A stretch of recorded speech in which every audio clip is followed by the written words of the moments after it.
TBC 뉴스룸을 시작하겠습니다. 청와대가 2017년 야당 소속인 김기현 당시 울산시장의 비위 정보를 경찰에 전해서 2018년 지방선거 전에 수사하게 했다는 의혹이 불거졌습니다.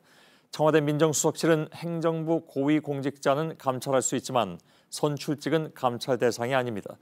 그런데 검찰은 당시에 경찰 수사가 청와대 민정수석실에서 직접 수집한 첩보에서 출발한 이른바 하명 수사가 아닌지를 살펴보고 있습니다.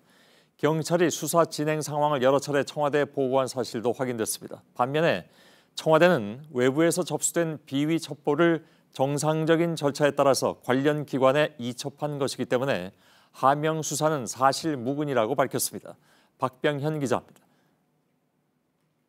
이 사건의 핵심 쟁점 중 하나는 청와대가 직접 김기현 전 울산시장과 관련한 비위 첩보를 만들었는지 여부입니다. 김 전 시장 등 야당에선 청와대가 수사 첩보를 경찰청에 내렸다고 주장하고 있습니다. 만약 청와대가 직접 김 전 시장과 관련한 비위 첩보를 만들었다면 문제가 커질 가능성이 있습니다. 대통령령인 대통령 비서실 직제와 관련한 규정입니다. 대통령 비서실의 감찰 대상이 명확하게 나타나 있습니다. 대통령이 임명하는 고위공직자 또는 공공기관 단체회장, 그리고 대통령 친족과 특수관계인 등입니다. 결국 국민들이 직접 뽑는 선출직은 대통령 비서실의 감찰 대상이 아닌 겁니다. 따라서 당시 울산지방경찰청 수사의 바탕이 된 첩보의 시작이 청와대라면 법을 위반한 셈입니다. 이렇게 되면 직권남용죄 적용이 가능하다는 게 일부 법조계의 주장입니다. 이뿐만 아닙니다.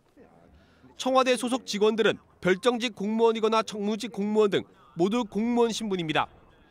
공직선거법 구조입니다.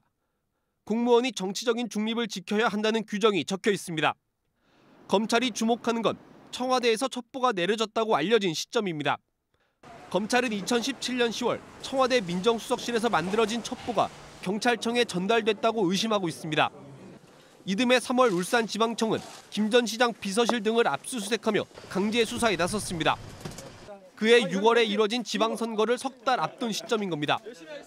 때문에 선거 개입을 목적으로 첩보가 전달됐고 이에 따른 수사가 이루어졌다면 검찰이 공직선거법 위반 혐의를 적용할 수도 있습니다. 당시 청와대 민정수석은 조국 전 법무부 장관, 반부패 비서관은 박형철 비서관입니다. JTBC 박병현입니다.